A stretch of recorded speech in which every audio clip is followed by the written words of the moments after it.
trying to get used to having like a desk area again, and it's going okay. Hey folks, my name is Jen, and today I'm going to talk to you about the books I'm hoping to read in August. So, the stack that I have here, a couple of these books are very much tying into reading requirements like I'm trying to make myself have monthly for reasons that I will explain. But some of the others are just because I apparently am not that great of a judge as to what I'm going to be interested in reading this year. So I've tried to give myself some options here. I do not think I'm going to get to everything on this list because frankly it's just not going to happen. So I have a couple. One of my monthly requirements is to try to read a classic per month. One of my requirements is to try to read a book that is on my nightstand of shame. So books that I've gotten part of the way through but then set aside and didn't come back to. And then I recently just added this other requirement because the reason I picked classics was because they are the most challenging of my books for the most part, and I also had quite a lot of them that were unread.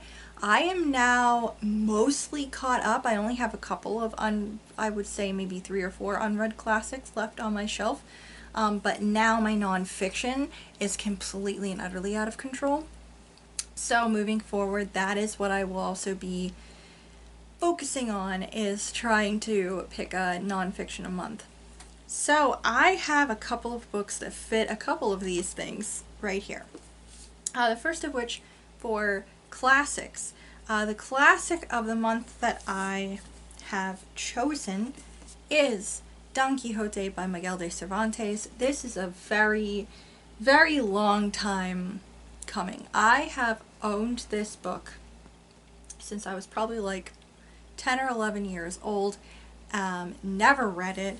I wanted to read this since then because of, first of all, the Wishbone episode, which is how I wanted to read, why I wanted to read most of the classics that I've ever wanted to read in my life, is because of the Wishbone episode. My aunt also introduced me to The Man of La Mancha when I was around that age, and I became obsessed for a while there. So, yeah, have wanted to read this. If you don't know anything about Don Quixote, basically what I understand of it is about an older man who's kind of rich, and I can't remember if he's like connected with nobility or not, but he's kind of rich and he's reached a point in his life where he did his duty the whole time, but he didn't really achieve any of his dreams. And he was like a big reader, and he desperately wanted to be a chivalrous knight, going off and slaying dragons, saving damsels, and having adventures and all that kind of stuff. And he's very eccentric, and one day just decides, hell, I'm just gonna go off and do these things. And it's him going off on these adventures, and he has a companion who follows him around and kind of helps him. And I think it's supposed to be like a study on folly, but also like a study on, I don't know, old age, unrealized dreams, a commentary on, I think it's supposed to be a commentary on a lot of things. But yeah, so those are the only two like adaptations of this that I've seen and I know anything about. Never actually read the book, so I'm hoping to do that deep dive in August. So yeah, that's my classic pick for the month. It is also one of my 23 and 2023 books, so fingers crossed. Another classic, which actually also counts as my nightstand of shame book, sort of, kind of, only, not really because I'm actively still reading it, but I'm still making my way through Bleak House by Charles Dickens. So this also counts as a classic a month, but also unfinished because I'm still reading my way through this sucker. So it's just a big chonky boy. So yeah, still making my way through that. But a real nightstand of shame book that I haven't gotten to, that I really need to get to, which also counts as my nonfiction book of the month, is Expedition Wida, and this is by Barry Clifford and Paul Perry, and this is the story of the world's first excavation of a pirate treasure ship and the man who found her. So Barry Clifford was the gentleman who found her along with the crew, and yeah, the Wida was this pirate ship that was wrecked off of Cape Cod, and yeah, basically hundreds of years later, they searched for this ship and managed to find it. And it is the first excavation of an actual pirate like treasure ship. Like, they found the gold, you guys. They found it. I've seen it with my own eyes. I touched one of the pieces because the Wida Pirate Museum is down Cape Cod, and you can visit it, and it's really cool. There's like, they've built like a ship inside that you can walk through. You can learn all about piracy in general, but specifically about the Wida and the people aboard and the stories of them. And just, yeah, learn a lot about that, what happened to them, the wreck and everything, and they have everything that they brought up from down below. And you can even go into, they have a lab section where they are still trying to extract pieces that they brought up from below, that are just like covered in crud from being on the ocean floor. So you can actually watch people work if they are working in the lab at the time, and you can look at the items that are still kind of encased within like coral and salt and like rock and everything. I think there was a cannon still kind of submerged, and there's a bunch of other stuff too. It's wicked cool. Very, very, very, very interesting pirate museum. Very interesting museum. Anyway, I have a thing about pirates. I've always had a thing about pirates, so like I was over the fucking moon when we went there. And yeah, so I started this book a while ago.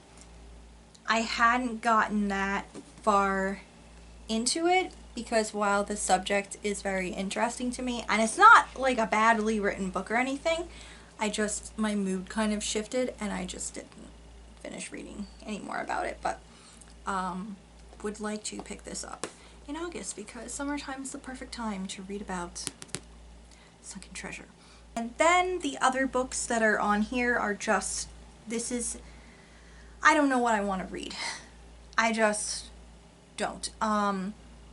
I know almost with 100% certainty that I'm not currently in the mood for mystery, and I don't believe I'm in the mood for sci-fi. So I am continuing on with, I'm giving myself other options. I am continuing my read/read through of Cuslers. So I am continuing that and working my way through, and probably will be for August and I imagine into September, and maybe even October. We'll see where things are. And then I have like other books right here that I have as options. So first up, you will have seen this on my TBR for last month, but I didn't manage to get around to it. I don't know if I'll be into horror or not, but I figure I might as well give it a go.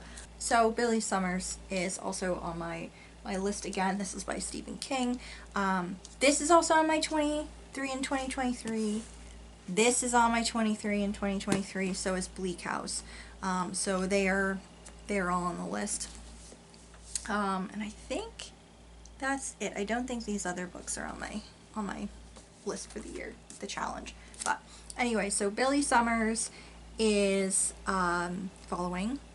Billy Summers, he is a hitman, but he only will take jobs where people are actual, like, terrible people. Like, you only agree to kill someone if they are a legitimately bad person that is not getting punished by society. He considers himself to be society's garbage man.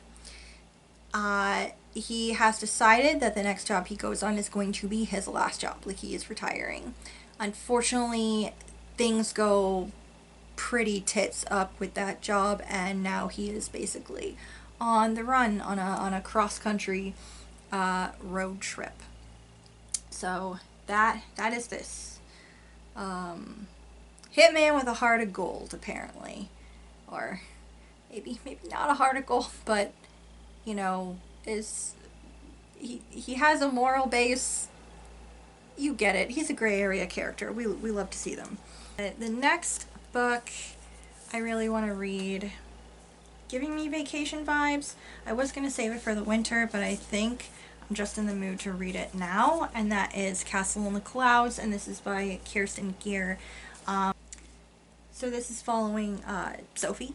She is an intern at this pretty famous European hotel, and they have an upcoming event that's like huge. They throw an annual like New Year's Eve ball, only something pretty terrible is going on, and Sophie gets dragged right into the middle of it. It sounds like it's going to be sweet, but maybe have a little bit of mystery elements to it. It also sounds like there might be a romance or something, but it just sounds like it's going to be a cozy read, but like a cozy vacation read, and that's kind of what I want moving into August. So yeah, I have a romance novel because I don't know if that's what I'm going to want to read this month. I was thinking about trying to do a reread of the Reluctant Royal series this summer, or at least this year, but I honestly don't think I'm going to be able to squeeze that in. But I do have one unread romance novel on my shelves, and that is Between a Rake and Hard Place.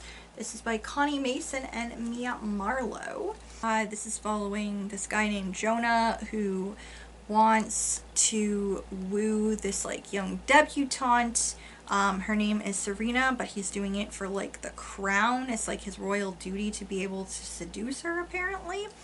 However, he finds her dressed up as a dude sporting a fake mustache in a gentleman's club because she is very like independent and she wants to be able to go out and like do her own kind of thing. Men just have a lot more freedom at the time, and he knows it's her, and he finds her entirely intriguing, and you know, shenanigans ensue, sparks fly, you know it. That's how this is. Again, it's one of those, I don't know how this is going to be. I was attracted because of the title, because it cracked me up so much in the store. But I can't even say that I'm going into this with low expectations, because Kiss of the Highlander like blew my expectations out of the water. So we'll just say I'm hopeful about this. I'm hopeful it's going to be very entertaining. The next book, actually these next two books, these are both books that I have been wanting to read for a long time. One of them was all over the place here on BookTube, I think a few years ago. It is a fantasy, so I have this on here in case that's what I'm feeling like, but I think it's also like a historical fiction as well, kind of, because of the time period it's in. That is Gods of Jade and Shadow by Silvia Moreno Garcia. This is set during the Jazz Age, so in like the 1920s. So there's a young woman named Cassiopeia, which is one of my favorite names, and she's basically just bebopping along in her small town, just trying to have a good time, or mostly being bored out of her mind. And one day she opens a strange wooden box and accidentally unleashes an old Mayan deity. And now Cassiopeia and this deity are on like a across Mexico, I believe. Yes, across Mexico, on this like wild adventure, basically. It sounds really cool. It says malicious ghosts, shape-changing sorcerers, and powerful magic from the jungles of Yucatan to the bright lights of Mexico City and deep into the darkness of the Mayan underworld. Fascinating. I honestly could not tell you much about Mexican folklore. We actually studied the Mayans multiple times over the years when I was growing up. I had like a class project in like 5th and 6th grade where all the classes split up, and the class that I was in, we studied the Mayans, and there was another class that studied the Incas, and there was another class that studied the Greeks and the Romans. So it's like ancient civilizations. We did like a play. It was like a whole thing. So we did study those things, and then when I took Spanish classes in junior high and high school, we also studied the Mayans again.